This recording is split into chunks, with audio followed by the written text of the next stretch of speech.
what's this week's Devil in the Detail podcast? I'm Rob Parkinson, and I'm here talking all things. So for a Devil's joining the show this week, as ever, we've got Paul Whiteside. Paul, how's summer holidays treating yourself? Keeping Britain warm or busy doing other things? I've got Tuesdays off. Tuesday's my day off with the kids, so like today's Tuesday, so we're recording this. So I've had a little day out with them today. We had a little bus trip to the bright lights of Manchester city centre and got the train home and had a coffee and a mooch about. So went in the cathedral. Yeah, we had a good day. Next week we plan to go to Southport for the day. We saw a train going to Southport and was coming home. So I said, price it up, see how much it is. And it's not that expensive for three of us. So we're going there on a return trip next week. So that's our day out next Tuesday. So yeah, I'm doing all right. Work's busy and that, but it's nice to have a bit of time off with the kids in the holidays. I mean, how are you coping with your two kids? Oh, it's manic. Every day is something going on, isn't there? Last week I went to Jodrell Bank. You ever been to Jodrell Bank, Paul? No, I should have gone there about 10 years ago. Ellen got me some tickets for Paul Weller. He had a concert there and it got cancelled because of the weather. And I've still got my ticket, but I never went because obviously the show got cancelled. So I've never been back. But I've drove past it at work a few weeks ago. Actually, I think it was the last week. I think I drove past it last week. It looks an impressive place. Yeah, super stuff. Big satellites scanning the skies for planets and stars, and very attractive for the kids as well. Would definitely recommend if you've got kids to kill a couple of hours down there. I went down and with my kids, and there's a big, like you say, satellite scanning planets, and they talked about sort of different planets that they'd found. Something like 4,500. They call them exoplanets, which is basically planets that could be habitable. And I was like, whoa.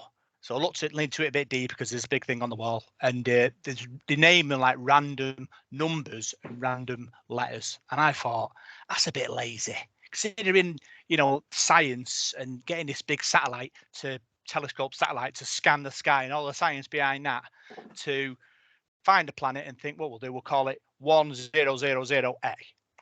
You know what I mean? So I thought to myself, what I'm going to do here, opportunity for this podcast here. So I asked them, I said, how do I name a planet? So they gave me NASA's email address. So I emailed them. And I said, Dear NASA, I'm Rob Parkinson, and I'm producer of Devil in the Detail podcast. Our podcast is a show which talks about everything that's sold for Red Devils in the world. And it's celebrating its 150th birthday this year, which is fantastic. I recently visited Jodrell Bank in Manchester and saw your telescopes and all the things that spots the planets and the stars and everything in space. Was very impressive.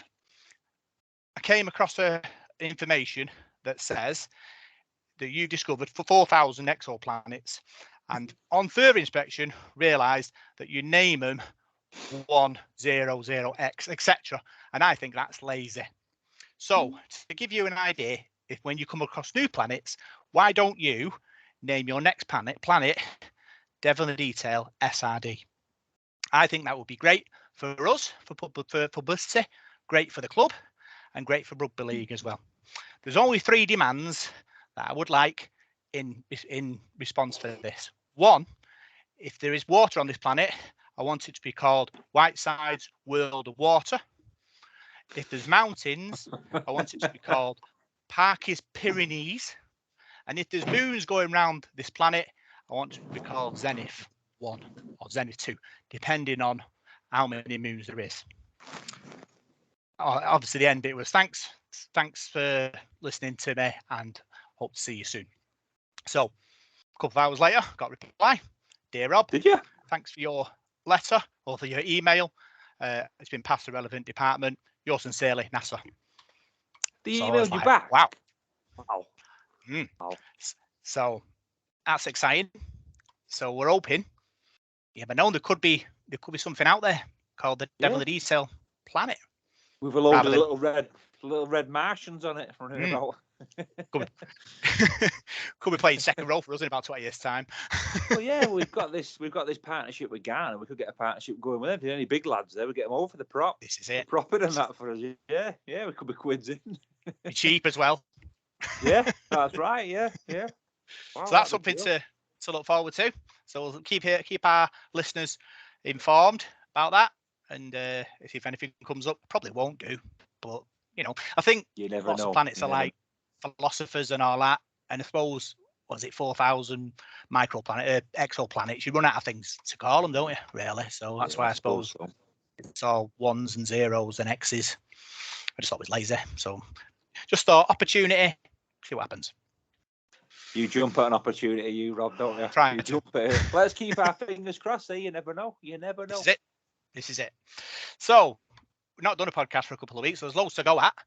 We'll look back at the wins for all our teams, the men, the women, and the reserves. We've got all the news coming out of the club in the last couple of weeks, and then we're going to preview this week's game. So we'll start with the defeat against St Helens.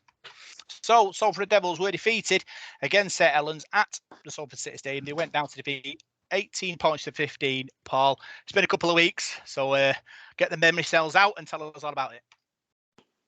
Yeah, I thought they came out all guns blazing, to be honest, Rob. We'd had disappointment in Catalan, hadn't we, really?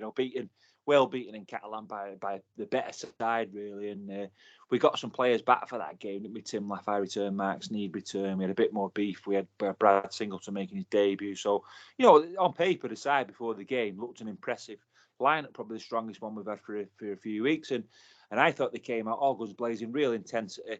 And smashed St Helens in that first half, and probably should have scored more points than we did. But 15 points to 2, I thought was a good reflection of the first half, and yeah, gave us a lot to go on. We knew it was going to be tough in the second half, and there was a couple of calls that went against us again, and one of them was a big one. We were getting a player sin binned, and credit Saints, they came back into the game, and we sort of ran out of steam, to be honest, at the end, But yeah, it was a good performance. I thought we deserved something from the game.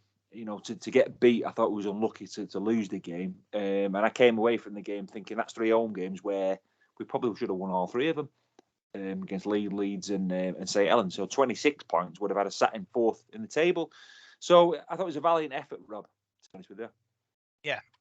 I think for me, Paul, another game, like you say, we're in the lead there, 15-2 up, and we lose it. It's not the first time that's happened this season. I think it's 2 times, where we've been more than 2 scores up, and sort of 3 times where we've been a couple of points. So it's not a good sign that we aren't able to sort of hold these leads and kick on.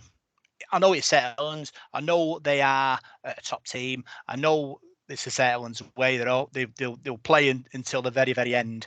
I do agree about the sin binning from Cross was crucial. A lot of people talk about the referees' decision making. Paul Rowley went in 2-footed on the referees in the press conference after the game. Part of me kind of agrees with him that we are unfairly treated sometimes, but it's the same for both sides. For me, there were a few odd decisions which went in our favour as well. If you were a Saints fan and you were watching that game, you'd be miffed on a couple of occasions.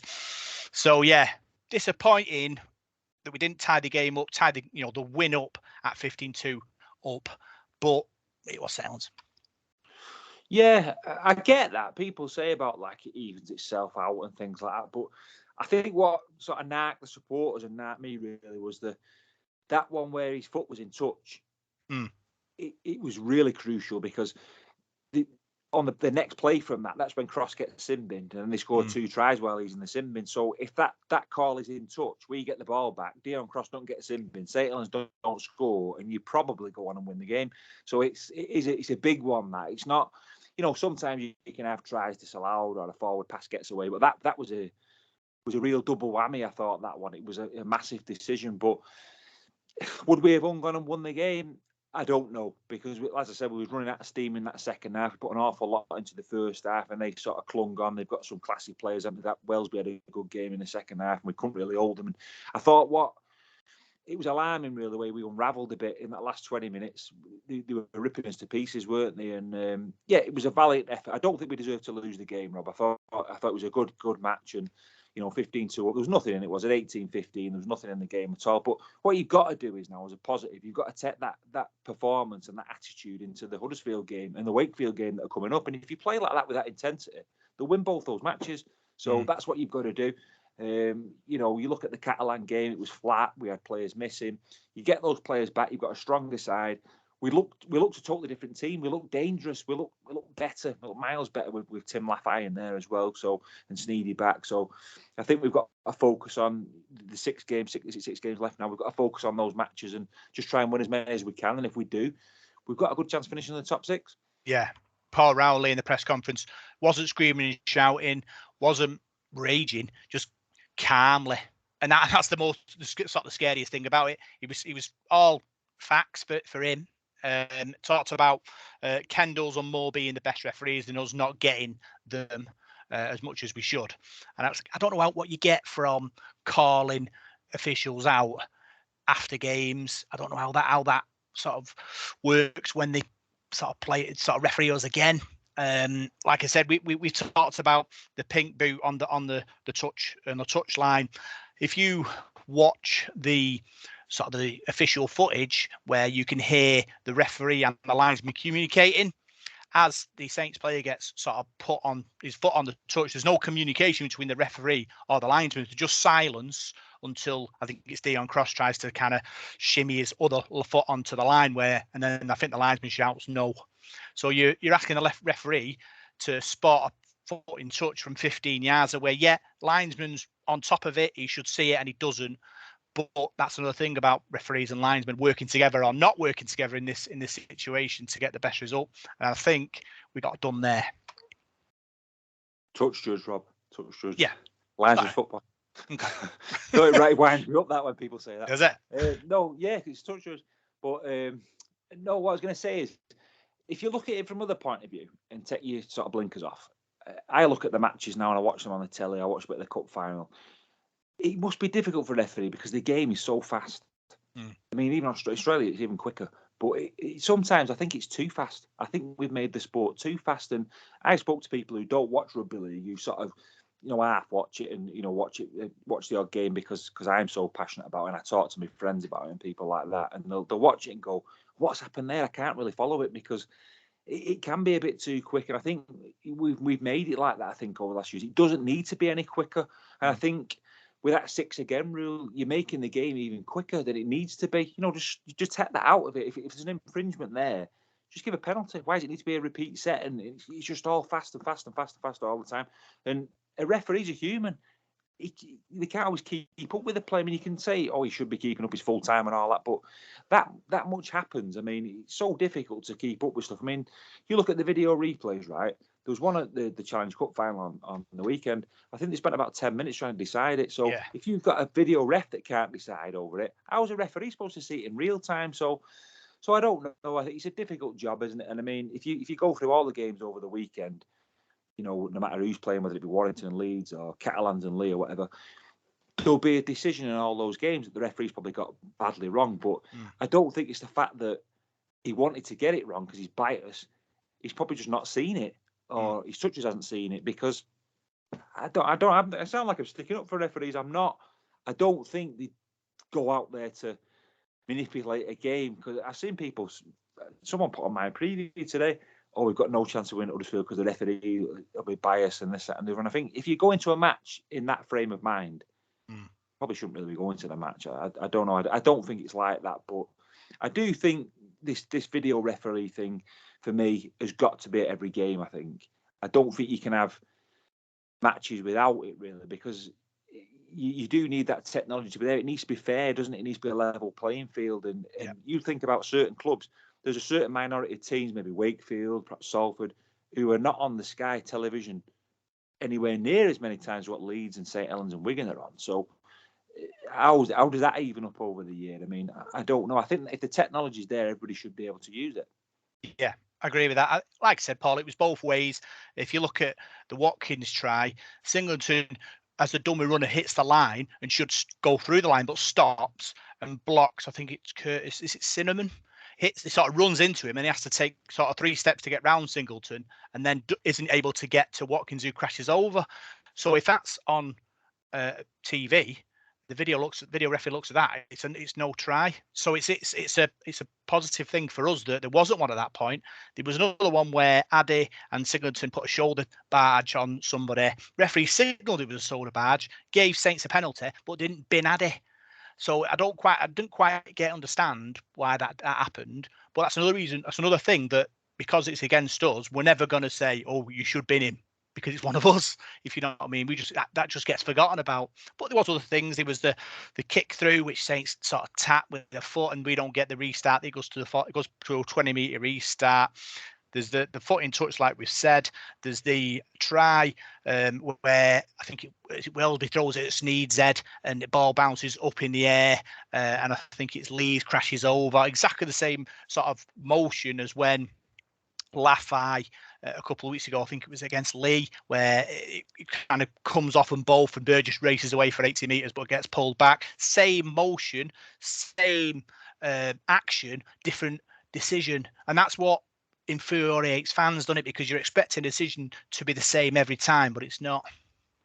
Yeah, and I think what infuriates people even more these days with technology and whatever is, I mean, when you started going in the 80s, 90s, you didn't have all these replays and that, and so there's probably loads of decisions in the game that you didn't agree with, but you came away from the game, went to the pub or went home for your tea, had a chat with your dad about it, and that was the end of it. But now people are zooming in on stuff on Twitter, putting videos. I don't know where they get these videos from, but the evidence is all there now, so it's for everybody to see. So perhaps the technology is a hindrance sometimes. It highlights things, doesn't it? So it makes people more accountable for things. So yeah, I get all that, but you've just got to get on with it, haven't you? I mean, referees there's been decisions over the years where I've been to Salford games where I've not agreed with them, and we've lost massive games over stuff, semi-finals and things like that. But you can't let it get to you. You've just got to.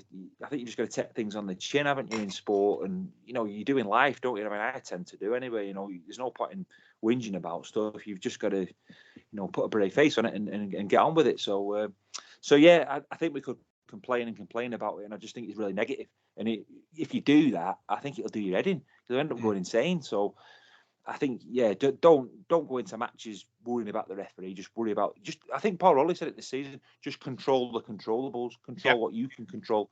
I think there was times in that game where we should have. I think there's one. Did we go for the 2? Oh, we should have gone for the 2 points. I think from a penalty. I think it was in the second half. Or yeah.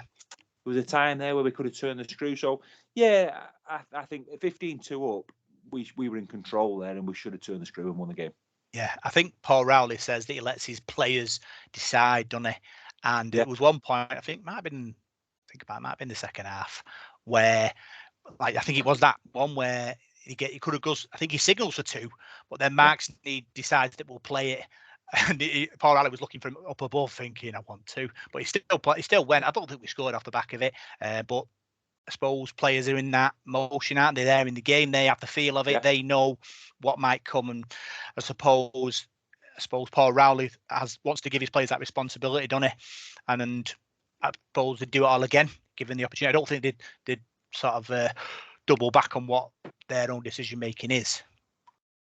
Yeah, well, you're on the field, aren't you? You can feel it, I think, and I think it's the same in all sports. And you're there, whether you're a boxer in the ring, you feel it. Whether you're a football player, a rugby player on the pitch, or a tennis player on the court, or whatever, you feel it. Your coach doesn't because he's not there. So you'll be able to hear the opposition blowing, won't you? Or you can tell by their body language whether they're done in, and you can take them in. My dad says it to me all the time. So we should run it here. They're goosed here. They're knackered. We've got them on the ropes and things like that, and you can tell that sometimes. But sometimes there is a time where you'll think the 2 points is massive because it puts us 8 points in front, 14 points in front, or whatever, and that's it. So you've got to go where you gut, haven't you? Excuse me. And you've got Mark Sneed there, who's a very experienced campaigner. He knows the game inside out. So you've got to trust your leadership team on the pitch, haven't you? Yeah. Talking about the performance, I think Salford had chances, to win it. Unfortunate at times, great defence from Saints at times. We were able to capitalise. I thought the difference between us and Saints was Saints in that second half when Dion Cross was put in the bin, built pressure, and we weren't able to sort of break out of our 20, and they scored sort of a couple of sets off the back of it. And we talk about sort of learning, don't we? And I remember, I think it was Leigh at home where we kicked deep, attacking the south stand, and we squeezed them for 2 tackles. We gave away a penalty Leigh went 60 yards up the field, fifth tackle kick, bit of a sort of coming together between Max Need and Briley, and I think it was Hardacre who went and scored. And that's the difference. Saints, there was no penalties coming out of St Helens. We were struggling to get out of our 30, and it just kept coming back until we ran out of juice and they scored. And that's the difference. And that's, I don't know how you teach that. I don't know how you coach that, because that's just pressure, and you can't. I don't think you can recreate that on the training ground. It's how players react in that game situation, in it, and unfortunately, we're just not reacting right at this point. Well, they're good players, St Helens. You know, they've won the league 3 or 4 times on the bounce now, haven't they? So they know what they're doing. They know how to work games. You don't win a championship for being a crap team, do you? You win it for being a good side, deal with pressure. You know, good players, good international players, and that. So they're no mug, St Helens. But the positive you've got to take out of that is that we matched them really for 80 minutes, and it's probably one of our best displays of the season. I mean, I said that first half on my match report was probably the best 40 minutes we played all year. I mean, even better than the 40 minutes of Hull, because Hull were bobbins that day. St Helens were good. St Helens played well, and we was 3 points behind them. That was like a playoff game. You take a lot out of that, because if we can play like that in the last 6 games, we've got a chance of winning maybe 4 or 5 of them. So I think it was a real... I come away from the game sort of a lot more upbeat than I was before the game, if you like. I was disappointed about losing, but I thought we just matched St Helens there, and it just shows you that's what's been missing.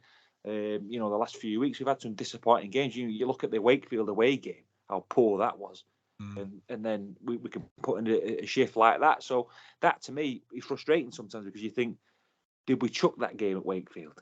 Because we sort of rolled up there and we were beaten before we went out, and it's 2 points, and these 2 points are vital now, aren't they? And I know the Catalan game as well, we didn't compete, did we? So we need to start getting some wins from somewhere, otherwise we're going to drift away from that top 6. Yeah, I agree with that. I came away, I just felt frustrated that we'd lost an hour again. Performance was good, and we're just missing that 1% that turns a loser into a winner. And I'm sure players will learn from that. We're coming into the situation where there's 6 games to go. The league's really condensed. We'll talk about that when we're previewing the game, this weekend against Huddersfield. But it's really going to be tight, and it's every game is a playoff game now, and that's the attitude the players have to have. I know we're on this run of defeats, and they've got to snap out of it, because you lose a couple more in this sort of round of 6 games, and you're done. Well, yeah, you could wind up finishing 10th. Because you look at the league table now, Wakefield and Castleford are playing off, aren't they, for relegation? They play each other this weekend, don't they? So, and the momentum's with Wakefield at the moment. But after that, you've got Huddersfield, who are on 18 points now. And I think Hull have got 20 points. They're level with us, so Hull can go above us this weekend. And we could go behind Huddersfield as well. So you've got to be careful now you don't drop right out with that. But you can't focus on that. You've got to focus on winning matches. And the 2 points against Huddersfield puts you right back in with it, with a game against Wakefield the week after. So one thing I come away from the game against St Helens wondering was why we didn't play Jack Ormonroyd. We had 4 subs. We were really struggling for forwards, and yet Jack Ormonroyd doesn't come on. I didn't get that at all, and that's something I would like to ask Paul Rowleys. Why do you not use your subs? So is there something amiss there? Because I did speak to Ormonroyd on the way out, and he was pretty miffed, really, that he'd not played, and for one reason or another, he was frustrated. But why not use your subs? Because we were struggling for bodies there, and it's been well documented. We're struggling in the pack. You got a big prop forward on the bench, and we didn't bring him on. Yeah, maybe he wasn't fit. Maybe Paul Rowleys didn't want to chuck him in. Like you say, that'd be a question you have to ask Paul Rowleys, don't you? Because, like you say, he's the head coach. He makes them big decisions. Don't he? He decides who goes and who doesn't. We're only going to speculate, aren't we, about what we think, whether Jack Ormonroyd's limping or not limping, or looking like he's carrying his shoulder or whatever. We're just, every time you see it walk past him, you're looking at him and say, is he limping or what? Why are you not playing? But that's what you do, don't you? If you don't play, you're looking at him thinking, well, what's wrong with you? But I suppose we'll have to wait and see about that. Hopefully, like you say, Huddersfield have a big forward pack. If he is fit, he'll be an asset on Friday. Talking about the stats, top tacklers: Callum Watkins 25, Brodie Croft 20, Andy Ackers 30, Sam Stone 31, Oliver Partington 28, and Danny Addy 23. Well, the one that stands out to me there is Brodie Croft. He's doing too many. 20 tackles is too much, and a few people have mentioned this to me over the last month or two, saying the statement has been made, Brodie Croft's not as effective as he was last season, and he never makes any breaks. If you look at the Catalan game away, I think he made more breaks in that game than anybody. I think he made about 3 clean breaks. So he's doing too much for me. I think teams are targeting him. I think teams are running at him, and he's not getting any protection. And he's having to put that work in. And he's that sort of player. He's a player that won't shirk responsibility. If somebody runs at him, he'll put him down and he'll tackle him. So I'd like Brodie Croft's tackle stats to be lower. I'd like him to be more time on the ball. But no, the forwards, I thought, put in a good shift against St Helens. I thought we matched them for large parts of the game. It was great to see Callum Watkins back because I think he's a massive miss for us. So it was good to see him back in. I think we look a lot more balanced. I think we looked a lot more solid as well. I think we're a better side with Tim Laffey in the team because he's just so elusive. Teams don't know how to handle him, and he can take about 3 or 4 players to stop him sometimes. So he sucks defenders in. And I was also impressed with Brad Singleton. I thought he looked really solid. He's an uncompromising bloke when you talk to him, and that he looks like a box. His nose all squashed, and that he looks like a proper solid rugby league player. So I think we've got a good signing there. Yeah, I did like these Singleton's first stint, running hard, running straight, and that's what we need. We need big forwards who are willing to mix it in that middle, and I think he did that. Going back to Brodie Croft, like you said, he's a good defender. He's a very good defender. I think he's probably the best sort of standoff defender we've had in a long time. I know you're obviously defending on an edge, you're being run over by bigger players, but plays above his weight, making big tackles, and I suppose 20 tackles is a lot of tackles, but I suppose other teams are targeting to tire him out, so he's not as effective going forward. But I have no troubles with him. I think he's a solid defender, and if they want to run at him, he won't turnstile him. He'll knock him down. No, he's a cracking defender. He's a cracking player. I mean, he's as brave as they come. He's an old school sort of standoff, really, isn't he? And no, he's an asset to Salford. And I just hope we can keep him at the club. I know there's a lot of rumours flying about, as there always is, isn't there, on social media about players going here, there, and everywhere. So let's just hope he stays at Salford because he's a true professional, and he walked past us, didn't he, to get his Man of the Match award? Yeah, I seen him going upstairs, and he looked absolutely distraught, didn't he? You could see how much it meant to him getting beat. He was really, really miffed off, and that's what you want. He lives and breathes Salford, doesn't he? And it means a lot to him, and you can't knock that passion. When someone's disappointed like that, he's put a shift in. Yeah. Talk about your meters. Ken Seo 182, Callum Watkins 81, Dion Cross 182, and Diaka's 39, Oliver Partington 58, and Sam Stone 32. Very obviously below 50 meters is a problem. I'm sure Paul Rowley will be trying to fix that up this week. Yeah, Dion Cross and Ken Seo though put some yards in there, didn't they? I mean, I thought Dion Cross had a decent game. I thought he worked hard in the centres. Ken Seo was probably, when you talk about players of the season and that, I think Ken Seo could be the one that it's a dark horse for that, because I think if you look at his stats and look at the way he's played this season, he hardly ever makes a mistake. He sort of goes under the radar really because you expect it of him. He's a real star for us. I mean, not a flashy sort of player really, but scores the tries, makes the yards, takes the high ball, makes the tackles, and I think he's an 8 or a 9 out of 10 every week. He's Ken Seo. I think he's a real solid player. Yeah. Talking about your average gains, Ken Seo 9, Callum Watkins 7, Sam Stone 8, Dion Cross 8. Obviously, I think 7 and over is good when you're talking about gaining over the advantage line. Ken Seo again. You've just mentioned him again in the stats there. I mean, it just shows you've done it solid. Dion Cross again there. Yeah, I'd just be worried about the pack, really. We don't seem to be dominating the forwards, do we? So that's something we've got to target this week. And as you said, Huddersfield have got a big pack. They've got some good forwards there. Chris Hill, Sebastian Fico. They're decent. They're decent pack. That Chris McQueen, Yates as well. As much as I'm not his biggest fan, but he's a good player, very good player. So they're going to be going for us in the forwards. If we can get on top of them, we've got a chance. But we really need to push them hard this week. Yeah, big thanks for your 3-word match reports and man of the matches. Chairman Bob, Salford's pockets picked. Watkins, Stuart Spark needs to be smarter. Watkins, Natalie Taylor, linesmans are useless. CO, Andy Lancashire, second half disaster.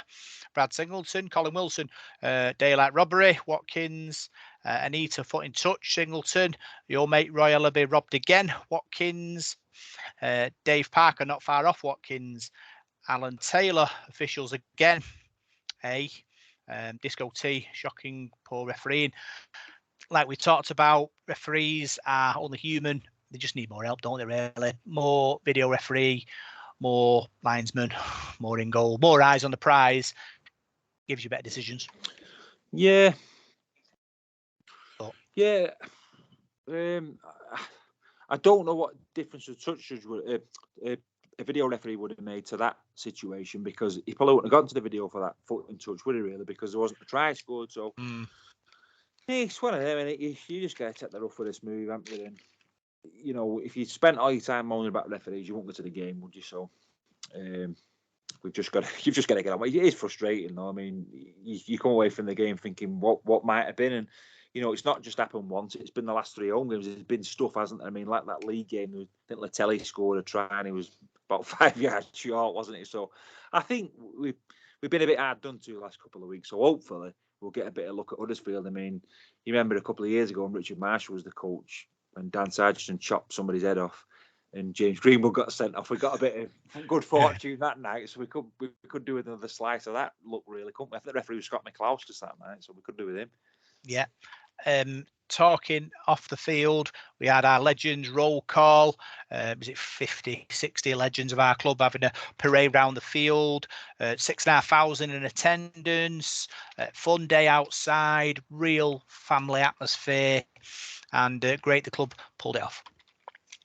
Yeah, it was good. I enjoyed that. I just come in. I was a bit late. Me and Imogen were a bit late getting there, so just as we walked in, the players were doing the lap of honour, and Paul Charlton was like walking towards him. I was just stood near the front clapping him, and he came over, and I thought, I've got to grab him. I grabbed Paul Charlton's hand and shook his hand, and what a gentleman he is. I mean, I think he's about 80 now, early 80s, and he's in tremendous condition for that. You know, he looked really, really well. You know, walking around the pitch there, he could have played. You know, Steve Nash as well, you know, seeing him and some of the other guys. Steve Kerry came over to him and gave me a hug, which I thought was great. Steve McCormack snapped it, so that was really chuffed with that. He was dead emotional, Steve, as well. And as a lot of the other players were, I think Chris McGreal, you know, had a bit of a tear in his eye. It was great. I spoke to Chris the other week, and I think they've all really, really enjoyed it. And I think the club now have got to make sure we make a bit of an annual thing, I think, of the players being there and get an ex-players association going and really get the ex-players involved, because the supporters love it. It was so emotional that before the game, and you know, another big crowd as well. And I think one of the listeners, is it Connor Robinson? I think he put on Twitter this week about I think it was today, about the average attendances. He'd done like a stat, and you know, look at the attendances, they've gone up. You know, the last couple of seasons, I think we're getting over 1,000 more than what we were getting last season. So I think our average is about 5,600, I think it was, which is better than Huddersfield and Wakefield. So we're going in the right direction. You know, his tweet was a real positive one. So that's good news, I think, for the club. Yeah. So let's move on to the ladies. They were in action against Bradford and won 30 points to 4. 2 tries from Alex Simpson, 2 tries from Steph Gray, 1 from Lauren Ellison, 1 from Molly Jones, 3 goals from Demi Jones.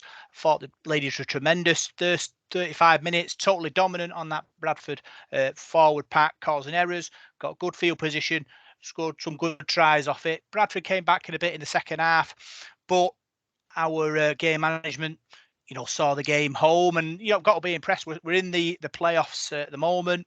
We've got 2 or 3 sort of tough games to come, but we're flying high. 2 on the spin, and there's loads of good stuff to come for Chris Bates' ladies. It was a polished performance, really, wasn't it, Rob? I think the word we could describe it was dominant. They were dominant from minute 1 to 80. It was, you know, a consistent performance. And a complete one as well. You know, you weren't just patches in that game. They were totally dominant for the 80 minutes, and it was a great win. And it was good to get 2 wins on the spin. You know, there's a big game coming up this weekend. I think it's Leigh this weekend. Is it 12 o'clock kickoff or 2 o'clock kickoff? I know it's Leigh anyway this weekend, isn't it? So that'll be another tough game. But if you can get 3 wins out of 3, then it really just propels you up the table, doesn't it? So they'll be very pleased at the momentum that they're building and the confidence as well, because that was a special performance. Yeah, fantastic performance from the ladies. I thought Alex Simpson and Lauren Ellison and Steph Gray and Holly Jones, the centre wing partnership, caused Bradford problems all afternoon. Forwards went forward. The half backs, Demi Jones and Louise Fellingham, dictating operations. I thought it was a complete performance. Chris Bates had talked about keeping the roll going, keeping it tight, not making errors, and I thought they did that very well in that game. Well, that's what it's all about, isn't it? You mentioned there before, just before you said about game management. That's what game management is, isn't it? Controlling a game well, not making errors, forcing the other team into errors, and dominating territory and dominating defence as well. And they did that. And they did it for 80 minutes. If you do that for 80 minutes, you'll win every match you play, won't you? Or most of the matches. So that's how they've got to approach it now. I think they proved that they belonged at this level, Rob. I think it took a while to sort of get used to things, but now they are getting up to the speed of the Super League level. It's a big step up from where they were playing last season, but I think they get in there now, and I think they're improving as the season goes on. And that's a dangerous thing, with the playoffs coming up as well. They could really make a mark on the playoffs. Yeah, reserves were in action as well. They beat Newcastle 32 points to 10. A hat-trick from Scott Egan, tries from Billy Walker and Jack Stevens. 14-6, Newcastle came back into it, but another good performance for Stuart Wilkinson's boys. Yeah, I think they've improved as the season's gone on. And they're a new bunch of players, aren't they? It's took them time to gel, but I think we're starting to see those improvements now, and they're gaining in confidence week in, week out. And there's some good players. There's some real good players in that reserve team as well. And if they keep going the way they're going, they've got a real chance of progressing through the system. And Paul Rowleys will start looking. It's a well-known fact that we've not got the biggest squad in the world and we've not got the biggest resources. But if we've got a good reserve team there that's bearing fruit, Paul Rowley and Kurt Haggerty are going to be looking at them. Yeah, do you think that was a factor? Obviously, the players not coming in from the transfer, not being able to get the players in, as Paul Rowley thought about them reserves and thought, if we need them, I've got them to come in if I need them. You think? Honestly, I don't think we've got any money, Rob. Well, I think it's probably down to money, and not only that, it's probably availability. I don't think there's many players available at this time of the year. Plus the fact if you've got Super League players, they're probably not going to lend them to you now because Super League's that tight. Why is a Super League club going to want to strengthen another Super League club? So there's probably players available in the Championship, but you look at the Championship, there's so much in there to play for at the moment, isn't there? So it's a difficult time of year, isn't it? Teams aren't going to really part with players when you come into the crunch of the season, are you? So, I think money's a factor, but I think it's also difficult to get players in this time of year. Yeah, as well, there is a few, Jacob Lee, Billy Walkley, Jack Stevens. Obviously, it'd be a tough task to throw him in a playoff chase, wouldn't it? But I suppose if he's running out of bodies, he talks to Stuart Wilkinson a lot about it, and I suppose it's up to them to make that decision. But they are there if he wants them, which in previous years they wouldn't have been. That's right. You've got that backup there if you need it, and I think it'll be great if we can see a progression over the next few years of players coming through. But those players are learning all the time. I mean, you mentioned Jack Stevens there. Jack Stevens is only a very, very young lad. We've seen glimpses of Jack in pre-season friendlies last year and this season, and he's got a cracking pair of hands. He's got a good rugby brain. He's just got to keep progressing, and if he does, he will be a Super League player. So, he's playing in the reserves at the moment. He's gaining strength. He's growing as well, isn't he? As other players are only young. You've got to get that match hardness, haven't you? You can't just throw somebody into Super League. Not these days anyway. The size of players, they get absolutely crunched. So, you want their bodies to develop and their brains to develop, and I think that's what the reserves is all about. So, I think some of those players will make their mark, but in their own time. Yeah. Cooper and Franklin as well. I can't remember his first name, but he's a good player. So, I think there's options there if Rowley wants to use them. So that's all the matches reviewed, and now we'll see what's happening in the world of Salford Devils.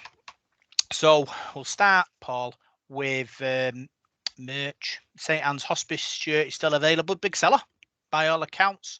£5 goes to the hospital. There's only limited availability. When they start saying limited availability, that means it's going well, and you've got to get on your toes to get one. Well, I've seen a lot of people wearing those shirts, and they are a nice shirt as well, aren't they? And as you mentioned there, the hospice is a fantastic cause, isn't it? So yeah, if you can get behind that, I think the club's done tremendously well in these partnerships over the last few years, haven't they? Still helping local organisations. So yeah, that's a good shirt. But there's a lot of good merchandise out there at the moment. You see all these shirts at the I think there's another T-shirt or a training shirt or something. I saw something the other week, like a black shirt that somebody had on that looked quite nice. So yeah, I need to invest, I think, because I've not really got many shirts. My daughter has, got everything under the sun, but I've not really bought a shirt for a while.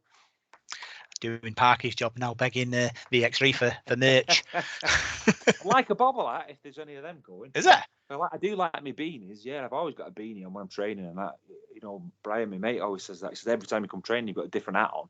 I always train in an hat, so yeah, I do like beanies.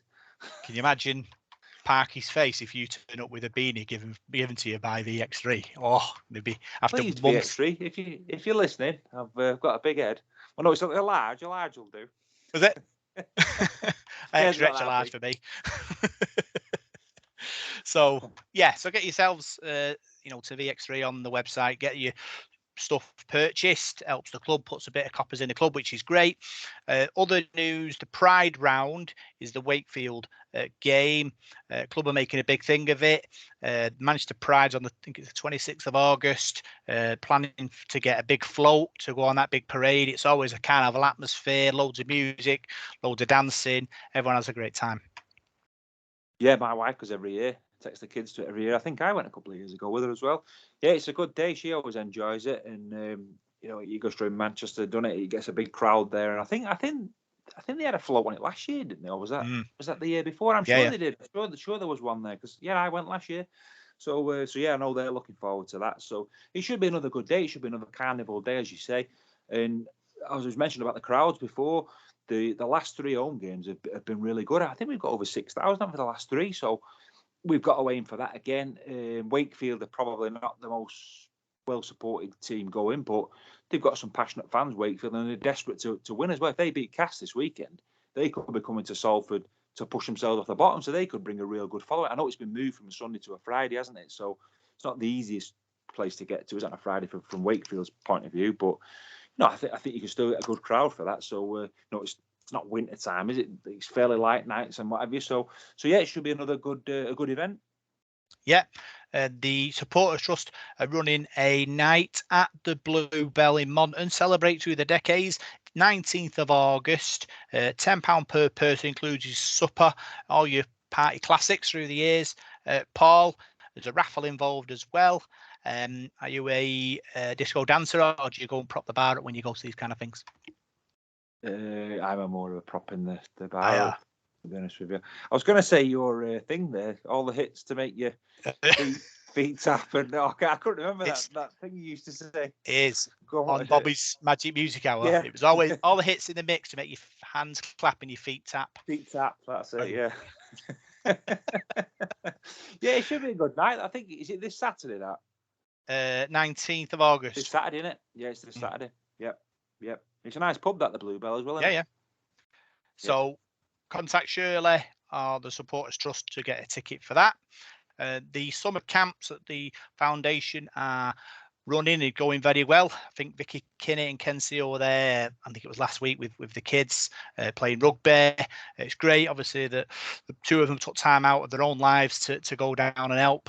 It's great the club have got, the foundation have got this up and running as well for the community. Everybody wins.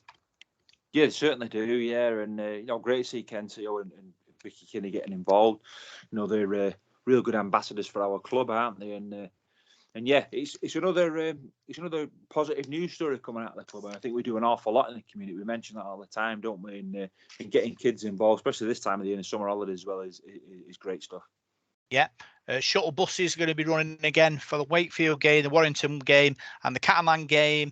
It's great. Obviously, they've run from the Trafford Centre. It's all about the environment in it, stopping cars, driving around, and have that opportunity to get to the shuttle bus from the Trafford Centre.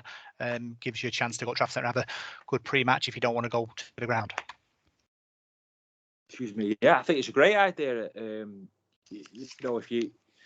If you're travelling in or whatever, and you don't want to drive to the ground and pay the astronomical £8 to park up that it is. I think these days the club don't get any of that money anyway, do they? So yeah. Or if you're on public transport and you're nearby, I'm not sure if you can get the bus to the Trafford Centre and then get the shuttle to the ground. Is it free, the shuttle bus as well? Or do you have to That's pay? a good question. That's a good question, that, Paul. Shall we find out? I hope it is. I thought it was. I mean, I'm sure our Imogen said it was free, but even so, if it's a quid or something, it's a good idea, isn't it? Because you know, say you go in with your missus and your missus wants to do a bit of shopping before the game or whatever, and you can go and have a coffee and then get to the ground. I think it's got to be a positive, hasn't it? Yeah. It says shuttle buses from 6 p.m. Trafford Centre bus station every 15 minutes from 6 p.m. till 7:45, and then every 15 minutes from 9:45 p.m. to 11 o'clock. So yeah, like you say, it's great opportunity for fans to get down there. I suppose the more you use it, the more opportunity for that and other routes to be used in the future. Yeah, I think it's a great idea. I really do. The more people we can get to the ground, the better, and it seemed to work really well when we saw it in the last couple of games. So yeah, I think it's a really good idea. So I mean, Trafford Centre is probably not my favourite place in the world because it's shopping and stuff like that. It's not really my cup of tea, but you can obviously make a day of it. You can get your wife down there, like I said, get yourself a brew or for a drink or whatever. I think there's bars and that in there, isn't there? So go watch a film before the game or something. You can make a day of it, can't you? Make an event of it, which is what a lot of people like to do. Yeah, it might not be your cup of tea, but it's your cup of coffee, Paul, with your Costa coffees and various other coffee establishments to explore before the match. Yeah, there is. I've not been to Costa as much recently. I found a couple of different coffee places when I've been working. I found a lovely cafe in Rottenstall the other day. No, Bake Up, sorry.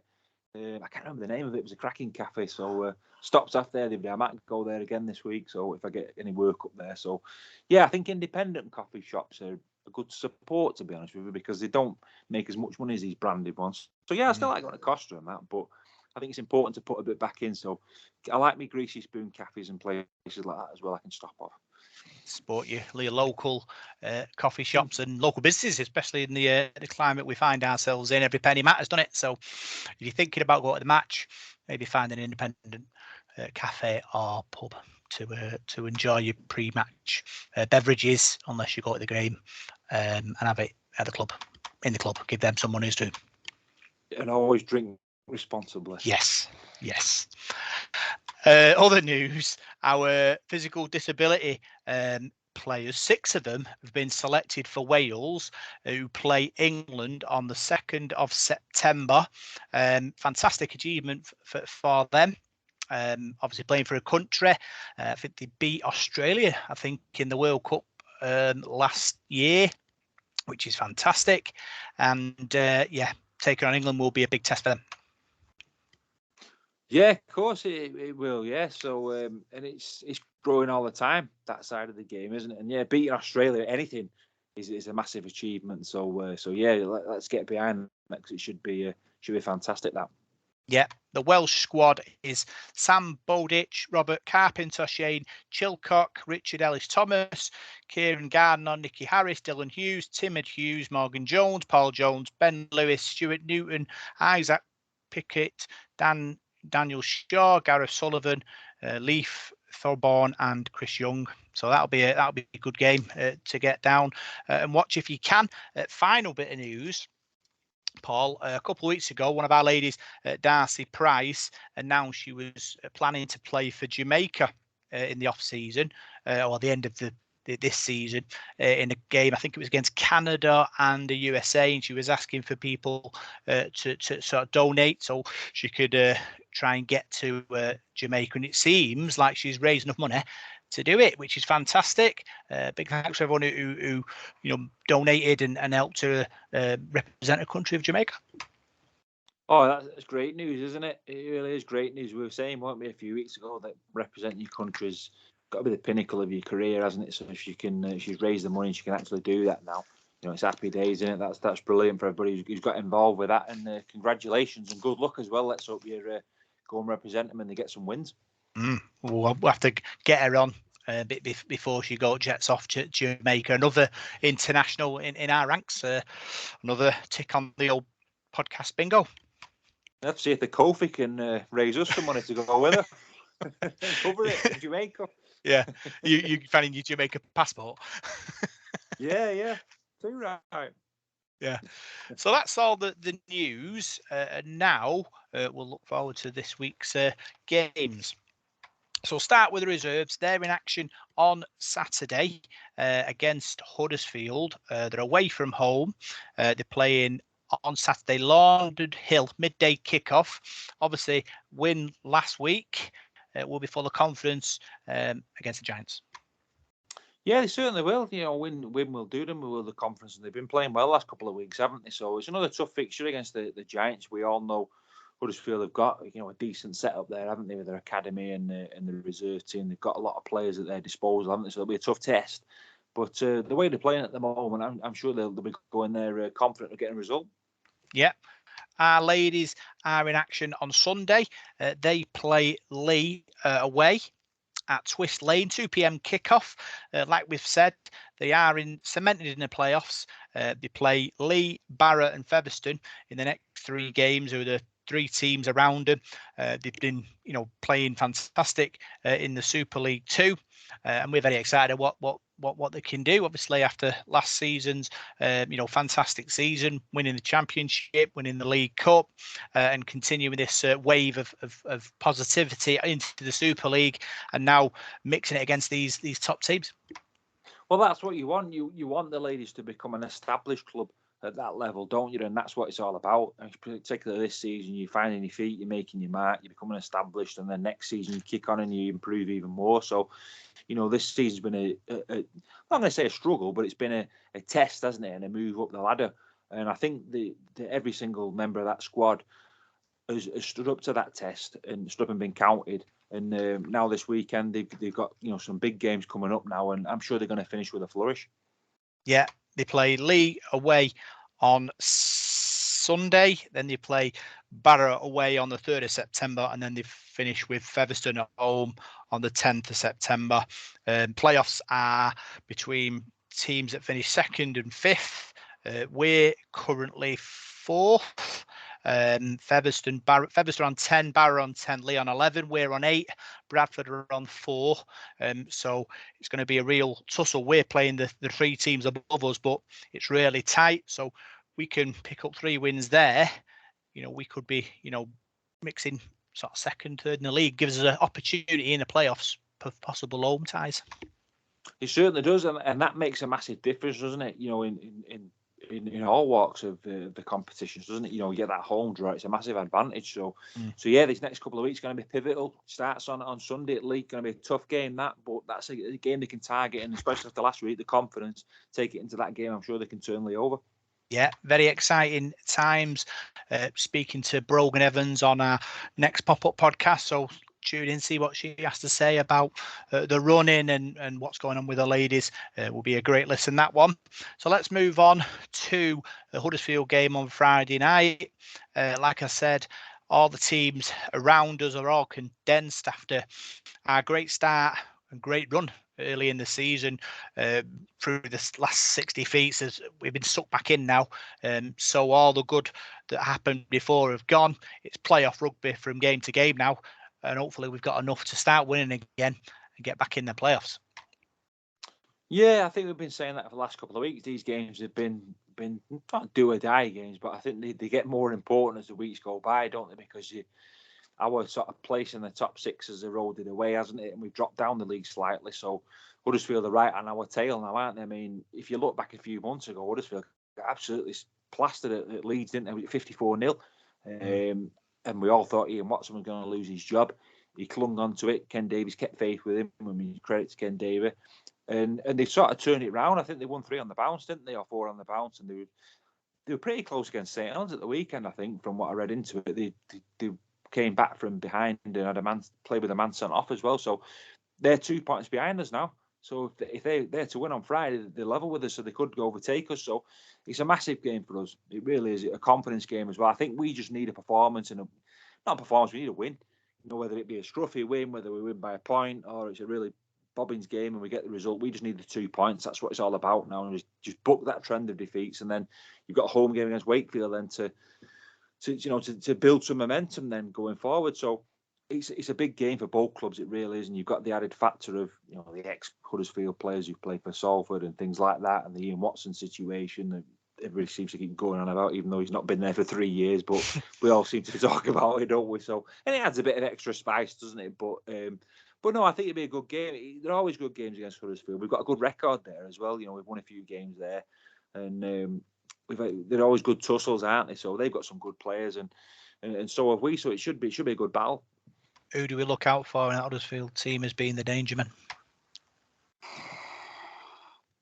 Well, Jake Connor's moved to fullback, hasn't he? Ian Watson seems to have found his blend now because he's been playing Connor at fullback. He's been playing Oliver Russell and Tuilal here at halfback, hasn't he? And that seems to be been getting in the victories. So I think you look at Connor; he's a good player.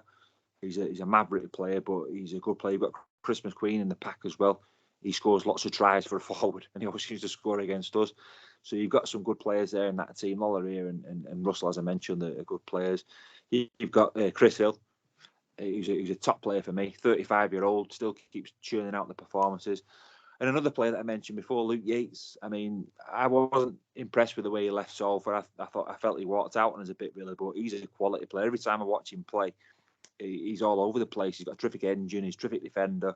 He always pops up with tries and that as well. So their pack's a good pack. And I put it in the preview this week. Everyone's talking about Warrington being disappointing and having a good team on paper. And for me, it's a confidence thing with them and a work ethic thing for them.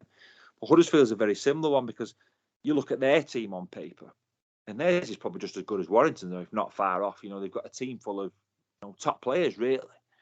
And he's really invested heavily, hasn't he, Ken Davey? And Ian Watson's brought a lot of players in. But for whatever reason, it's not really worked. But they've not really found that formula this season in the best side. But I think now they seem to have just about tinkered about with it. Watson's tinkered about with it and got the blend that he wants now. So they could be dangerous in the playoffs if they're to get in the playoffs. I was looking at the running for the 6 teams that are in the mix. Paul, Huddersfield are on 18 points and they're 10th.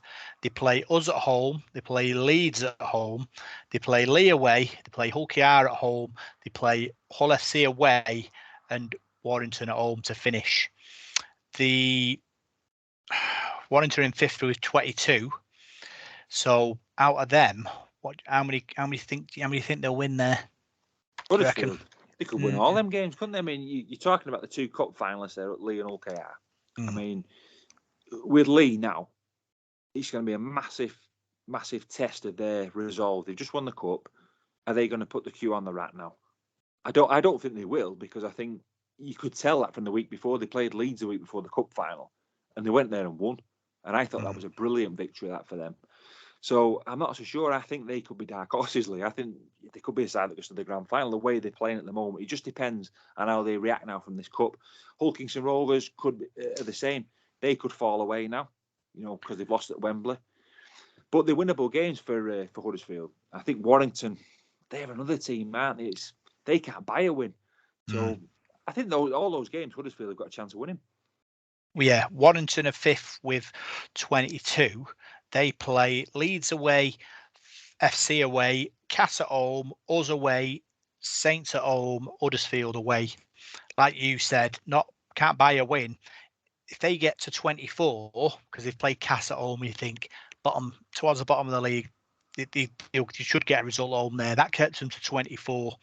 So for us to pass them, we need to win 3 games. Of what we got left. Yeah, you're right. I think it's going to be tough for us to catch Warrington up. Who's above us at the moment? Is it Hull KR who is 6? Hull KR 6 with 22.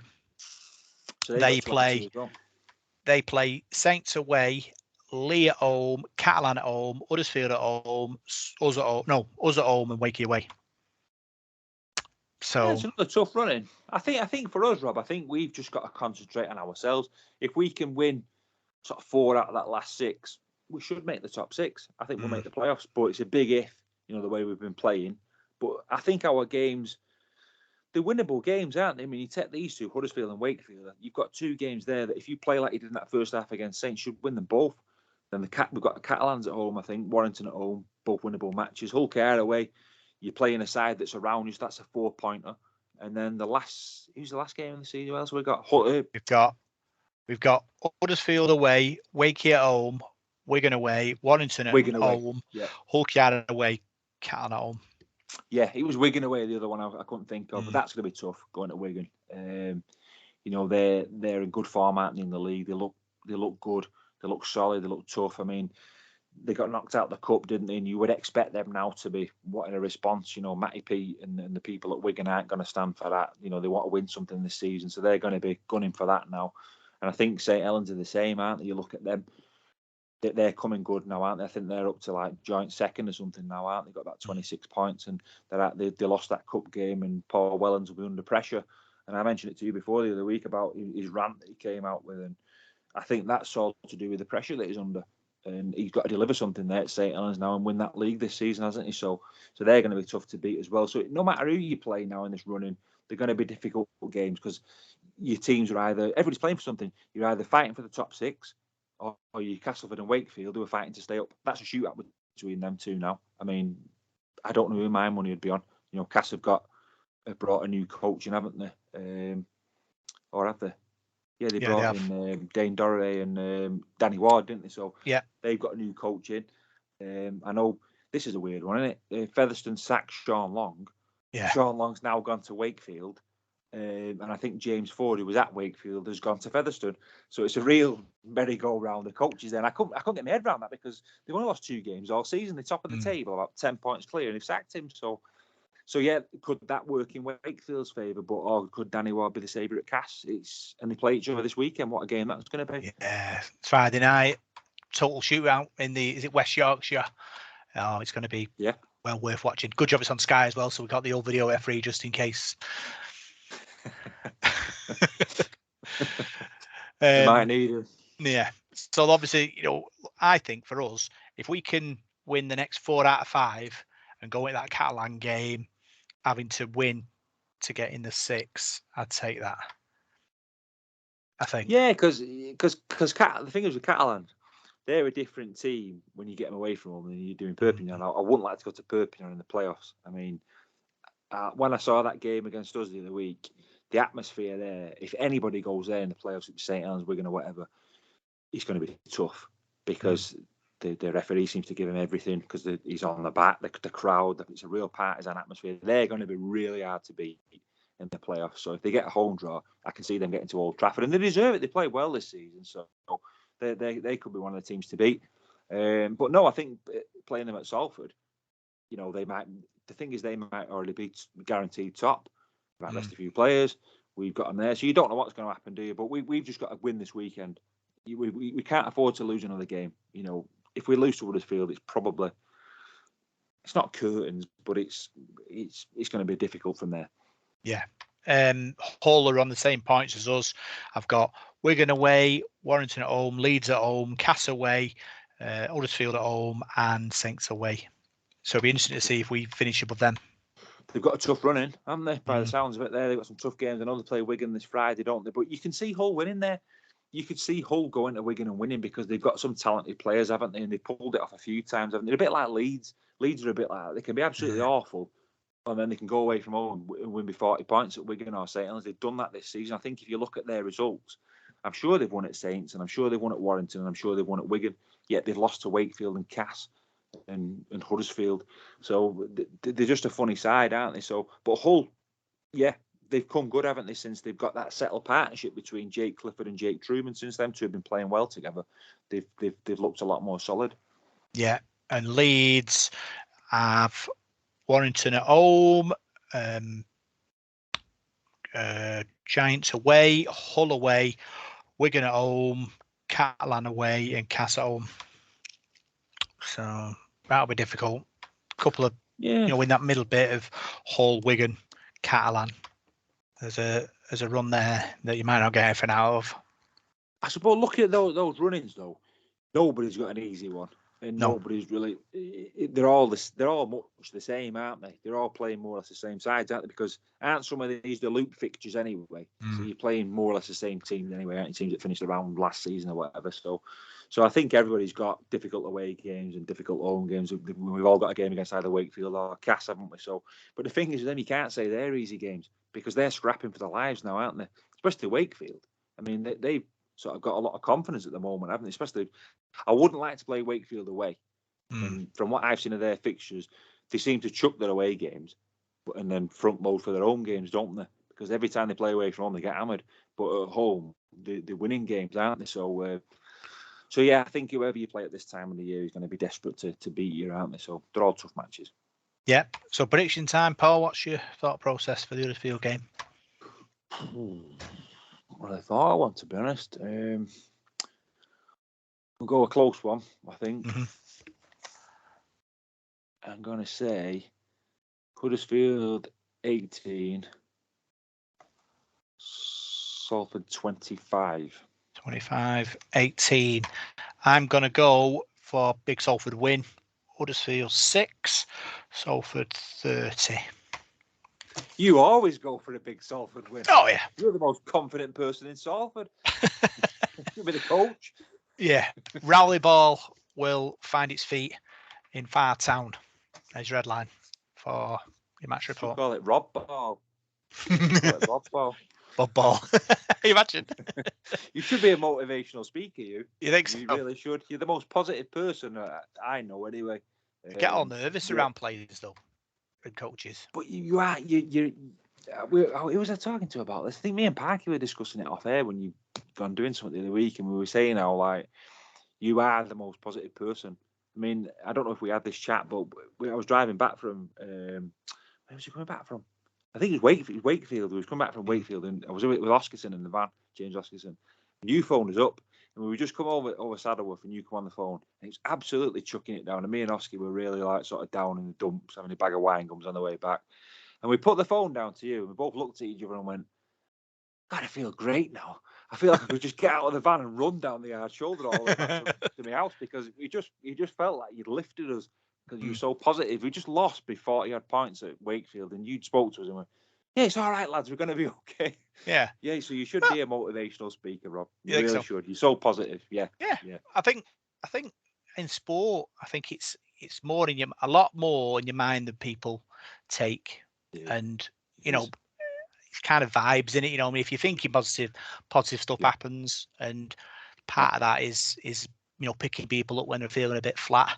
And if we're all buzzing, the ball might bounce, might hit in our hands on Friday night, and Ken Seal might crash over, and all them dark skies go away, don't they?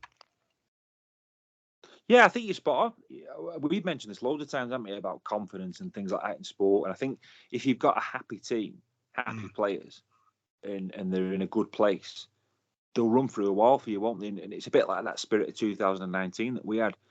We had no right to really get to a grand final, but everybody knew the job. Everybody was happy going to work, doing the job, getting on with it, with playing rugby league, and there was no ego sort of thing there, and nobody sort of thought it was better than anybody else. And I think that's so important. And if you look at teams like Warrington this season, I think that's what's happened there. They've got so many good players, and people who probably aren't that bothered, aren't really going to bend their backs and get on with it. And whereas you're happy and you're enjoying it, and you go into work and seeing your mate and slapping them on the back and how you're doing it, and it becomes a momentum thing, doesn't it? And that's what it's all about. If you could bottle that, it'd be priceless. Yeah.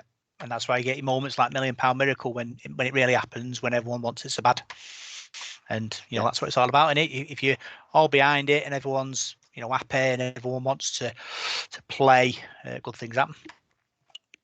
Yeah. We shouldn't have been there in the first place, though, because we were rubbish that season, weren't we? But True. You think back to the few games we had before the £1 Million game. We only just made the £1 Million game. If we hadn't beat Batley, I think we'd have finished about 5th in that middle eights. We wouldn't have even made it. So, yeah, sends shivers down your spine, doesn't it, thinking about that. And hairs on the back of your neck and all sort of spaced out moment, which you'll never, ever compete with. Well, you feel sorry for Ulker, don't you? I mean, look at Ulker. I tell you what, the weekend in the cup. Yeah. Another bloody extra time. I mean, Gareth O'Brien went for the drop goal as well, didn't I know. he? In extra time and fluffed it. I tell you, that was us at Wembley, and you're in extra time, right? And there's a penalty, and you think it might be a rip out, right? And your heart's going 10 to the dozen, right? He gives it for you, say it was ripped out and you didn't knock on, and then you don't find touch. I mean, I probably would have passed out at that point. But no, but what I mean, I said to our Imogen, because she was watching it with me on Saturday, we'd been out and we just got back in for the extra time. We turned it on, and the first thing she said to me, she went, "He's not made touch," and it was like, yeah exactly. And nobody really, because they all got lost in the euphoria of Lamb dropping the goal. I mean, if I was OKR's coach, I'd have been going mad because he cost them the game, missing touch. Because if he'd have made touch there, they'd have probably dropped a goal themselves, wouldn't they? Yeah. So it was a massive clanger, and it just shows you, doesn't it, that you've got to do the basics right, haven't you? You don't do the basics right in rugby league, it'll come back to bite you. Yeah, Gaz O'Brien missed. I think if he'd have kicked it, then obviously imagine you lose, you're in your £1 million miracle and you lose by a drop goal, and you get to the Challenge Cup final and you lose by a drop goal, same bloke, two different teams. That'd be too much for anybody, that really. But did miss, and then OKR missed, didn't he? And then Leigh with Lachlan Lamb.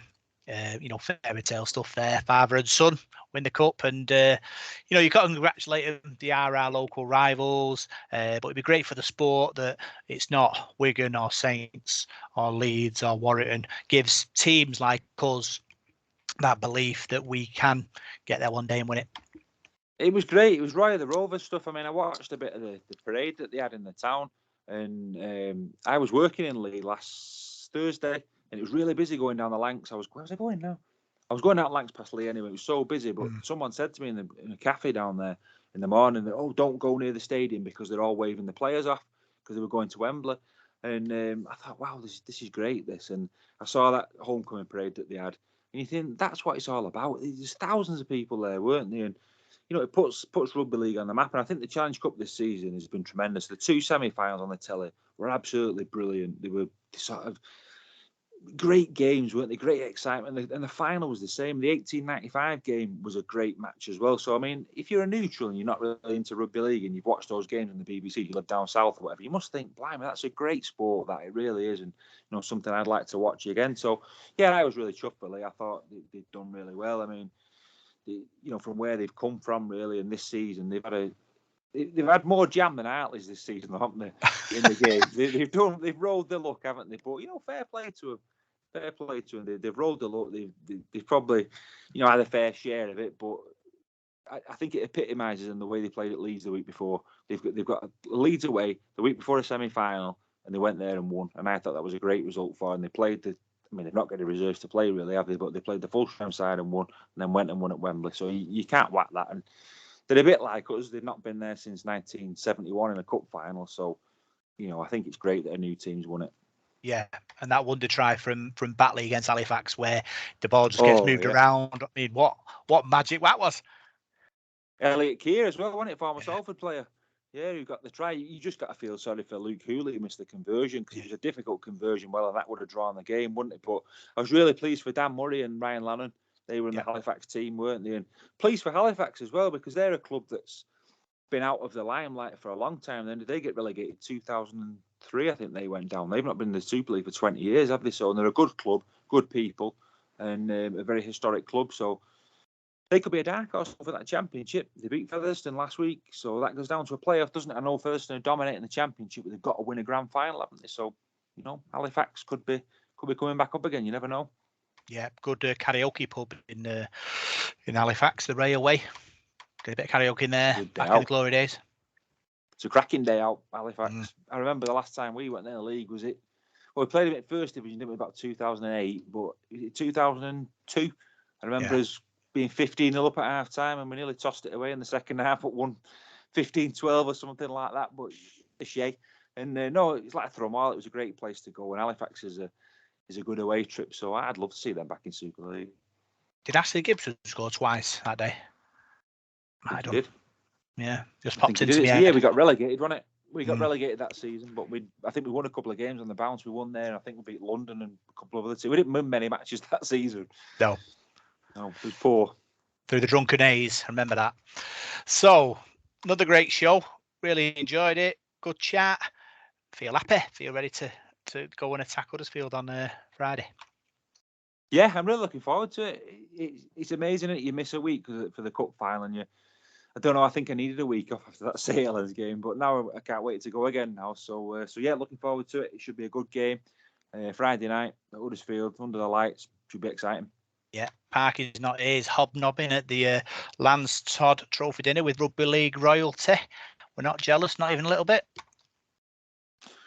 No, it should be a good do though, shouldn't it? You know, with Leigh, I'm sure there'll be plenty of leopard print there, won't they, in the hotel where they're having it, the restaurant where they're having it. But I think Lachlan Lamb was a worthy winner of that trophy. And I actually looked at the odds on Saturday morning. He was 3-1 to win the Lance Todd. And I said to RL, and I said, do you know what? I might have a tenner on him, because if Leigh are going to win, I said, I think they'll vote for him just because of the story of his dad and what have you. So I wish I had done, really, but I think he thoroughly deserved it. He played really, really well, and he's a very special player.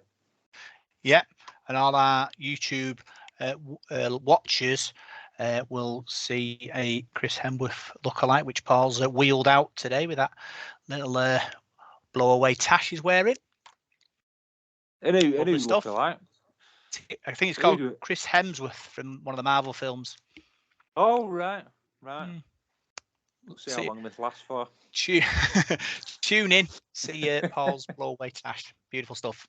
So, big thanks for joining us on this podcast. Big thanks for all the donations via the Ko-fi.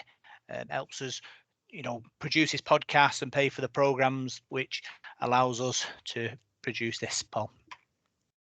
Yeah, it's all very gratefully received, isn't it, Rob? And we thoroughly enjoy doing it, don't we? Yeah, fantastic stuff. Really enjoy it, and it's been another great show. Quite buzzing now, ready for Sunday. So big thanks for joining us on this Devil in the Detail podcast. I'm Bro Parkinson. You can find us on Devil in the Detail SRD. You can find us on Twitter at DITDSRD. And you can find us on SoundCloud, iTunes, Radio Contact, Spotify, and YouTube. Good luck, Reds. We'll see you soon.